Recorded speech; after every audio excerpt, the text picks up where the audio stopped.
Kalimitan po, tayo po mga Kristiyano, kapag may pinagdaraanan po tayo, sometimes, minsan napapatanong pa rin po tayo, di po ba? Meron pa rin po tayong mga instincts or human instincts na talagang lumalabas pa rin po sa atin. Don't worry, that's normal. Normal po yan sa lahat ng tao, mapa-Kristiyano kay hindi Kristiyano. Ang difference lang po talaga sa ating mga Kristiyano, nandun ang Panginoong Hesukristo para alalayan tayo sa lakad natin. Kumbaga, yung mga hindi Kristiyano, yung mga un-Christian, yung mga hindi pa nakakakilala sa Lord, sila po ay mga taong masasabi po nating sa sarili nilang pamamaraan, doon nila sinosolve yung mga problema po nila. Which is, may malaki po talagang taglay na kaibahan kumpara po sa ating mga mananampalataya na ng Panginoong Hesukristo. Okay. Kabigatan, ayan ang salitang pag-uusapan natin ngayon. Mabigat ang pinagdaraanan. Iba't ibang po yan, aspeto ng buhay ng tao. Mapakristyano nga po o hindi. Pero pag Kristiyano ka, dumaraan ka pa rin po sa mga kabigatan, yan po ang pag-uusapan natin. Sa part lang po ng mga Kristiyano. Okay. As a believer, alam po natin, ang Panginoong Hesukristo ay dumaan din po sa napakahirap na kalagayan simula nung siya po ay hulihin doon po sa hardin ng Getsemani hanggang sa kanyang kamatayan sa krus ng Kalbaryo noong ibinigay niya ang kanyang buhay at sumigaw siya ng tetelestai. Hindi po ba? Ang Panginoong Hesukristo po ay isa pong huwaran o modelo na matatawag sa ating mga Kristiyano. Pero hindi po siya yung tipong gagayahin mo lahat yung ginawa niya. Kasi yung ginawa po ni Jesus, para po sa atin yon. Perfect yon. Ibig ko pong sabihin dito ay lahat ng kabigatan na supposed to be papasanin natin, pinasan na nga po niya lahat nung kanya pong buhatin ng krus na napakabigat.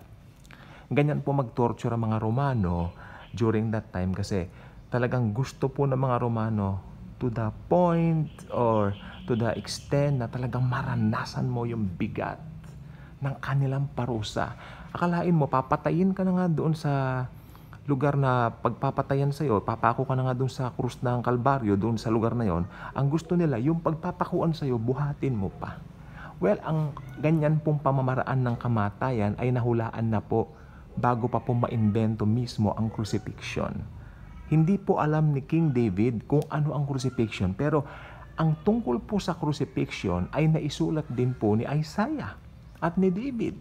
Ibig sabihin po, ito po ay mga prophecy tungkol sa Panginoong Hesukristo na kanyang pagdaraanan para sa lahat ng tao sa buong mundo. Pero yung mga tatanggap sa Kanya as Lord and Savior, yun ang mga makakakuha ng benepisyo o benefit doon sa Kanyang ginawa sa krus ng Kalbaryo. Not everyone in this world will avail that. Depende. Pag sasabihin nila, yes, Jesus, I invite you into my life. I want you to be my Lord and Savior. Be my Lord and my Savior from now on. Pag ginawa po nila yan at taos sa puso nila yon, sila po ay maboborn again. Don't get me wrong. Kasi po ang dami pong umiiwas sa salitang born again. Pag nalaman nilang born again, iniiwasan na po kami. Samantalang kung uupo lang sila sandali, then I will explain to them kung ano ba talaga ang born again.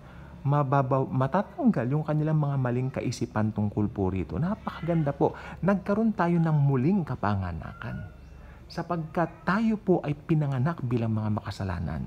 Tandaan po ninyo si Nicodemo, sabi niya kay Jesus, paano ang isang matanda na ipapasok pa muli sa sinapupunan ng kanyang nanay upang ipanganak na muli? Ang sabi ng Panginoong Kristo sa kanya, guro ka pa naman, hindi mo naiintindihan ang ibig ko sabihin. Ang ibig lang po sabihin doon ni Jesus ay magkakaroon ka ng kapanganakang muli the moment na tatanggapin mo siya as Lord and Savior. Hindi po yun literal. Ito po ay spiritual. Okay. At na-encounter po natin si Jesus since we accepted Him and invited Him into our lives to be our own very personal Lord and Savior. At ngayon lahat ng kabigatan na pinagdaraanan natin, anuman espeto yan, kung anuman po yan, asahan po ninyo, may lunas po yang katapat. Sapagkat ang Panginoong Jesucristo, lahat ng kabigatan natin, kinuha na po niya ng kanya pong pasanin ng napakabigat na krus. Siya na po ang nagpasan yan at hindi po tayo. All we can do kapag kami pinagdaraanan tayong mabigat, sabihin natin, yes Jesus, I believe. Lahat po ng kabigatan ko, kinuha mo na po sa iyong cross at doon sa iyong katawan kung saan nabubo ang iyong dugo sa krus ng Kalbaryo para bayaran lahat ng aking kasalanan.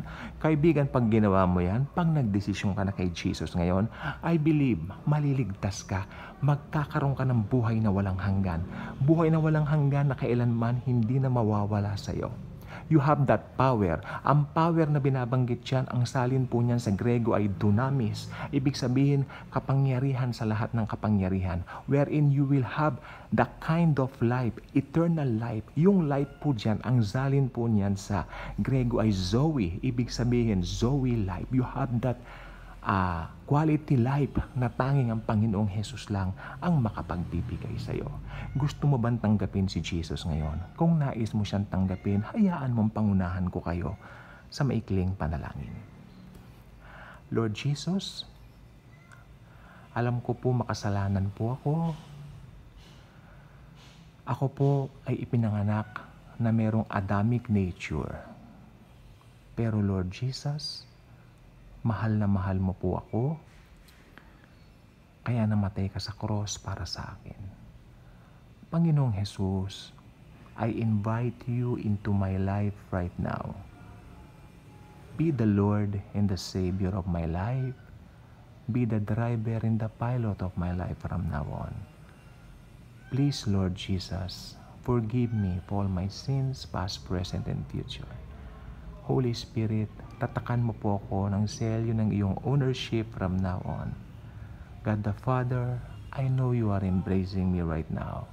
Holy Trinity and undivided unity, God the Father, God the Son, God the Holy Spirit, I know you now live in me and you will direct me for the rest of my life. Lord Jesus, thank you for coming into my life. From now on, you are now my Lord and Savior. Thank you, Jesus. Alam po ba ninyo kung kayo po ay sumabay sa maikling panalangin na yan, I believe you got saved, you got born again. Ang gagawin mo ngayon, magbasa ka ng Bible daily at ibahagi mo rin si Jesus sa mga ibang tao na alam mong nangangailangan na makarinig ng kanyang ebanghelyo o ng kanyang gospel. Sapagkat naniniwala ako, ligtas ka na ngayon para maligtas din yung iba sa pamamagitan mo. I mean, sa pamamagitan ng pag-share mo sa kanila ng good news ni Jesus. Hindi po natatapos sa atin ang salvation. Naligtas po tayo. Yes, check. Hindi na po mawawala ang ating salvation. Yes, check.